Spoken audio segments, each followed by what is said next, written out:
Hi guys, from September's BBC Good Food magazine, I made this beautiful truffled macaroni and smoked haddock bake, and it was so delicious, like a really fancy and posh mac and cheese for grown-ups. I also served up some salty stir-fried samphire to go on the side. Start off by making the seasoned breadcrumbs by adding 50 grams of breadcrumbs to a food processor, though here I'm using my NutriBullet, and I'm using panko breadcrumbs because I think they're naturally crispier. Then tear the leaves off a small bunch of tarragon and add them to the cup as well. Now add a small bunch of fresh parsley leaves. Then the leaves from 2 small sprigs of thyme. The recipe actually calls for just 1 small sprig of thyme, but I'm kind of a badass that way.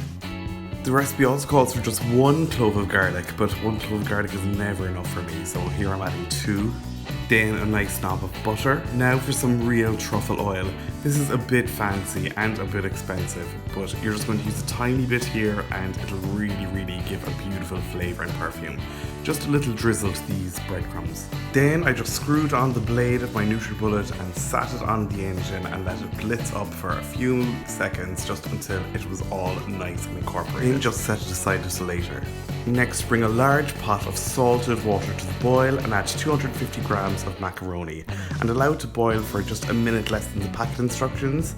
For me this was 7 minutes. Then take it off the heat and strain it and immediately pour 1 teaspoon of olive oil over it and toss it all up to make sure that the cooked pasta won't stick together.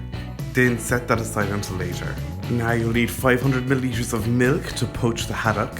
Then to give the poaching liquid a little bit of flavour, peel and dice 1 small onion. Now add the milk to a small saucepan along with the diced onion and a beautiful piece of smoked haddock. The recipe calls for 300 grams, so just add that to the milk and let it simmer for 10 minutes. You could use haddock pieces if you want instead, but it would be easier to fish them out afterwards if it was 1 piece. Saying that, my big piece broke up anyway, so just fish out as much of it as you possibly can. And it doesn't matter if you take out some onions as well.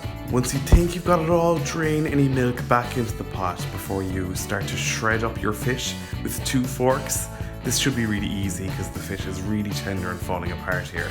So take that truffle oil again and drizzle about a tablespoon of it over the fish and mix it in just to keep it nice and moist and also to give it a really nice truffled flavour. Now set that aside too until you're assembling the dish at the end.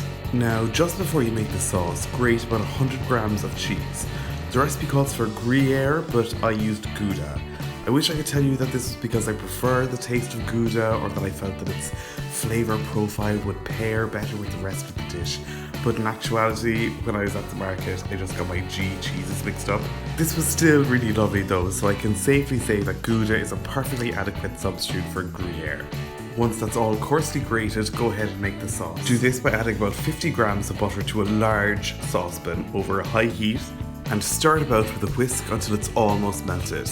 Then go in with 25 grams of plain flour and whisk it up into a paste. Then add the milk and onions that you poached the haddock in earlier and whisk that up until it becomes nice and thick. Once it starts to boil, turn off the heat and add about half of your grated cheese and stir it in really well until it's all melted and incorporated into the sauce. Then add the cooked pasta from earlier and stir to make sure that every little piece of pasta is nicely coated in the sauce.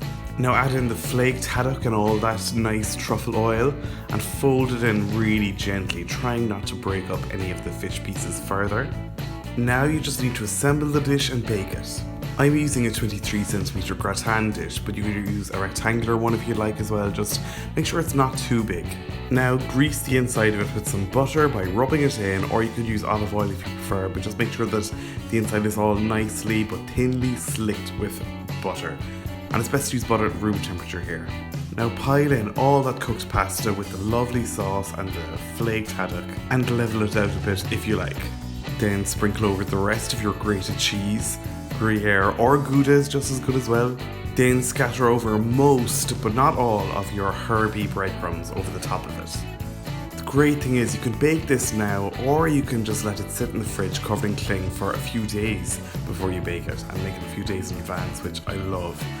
I'm going to let this sit aside for a couple of hours before I preheat my oven to 200 degrees Celsius and bake it for 20 minutes.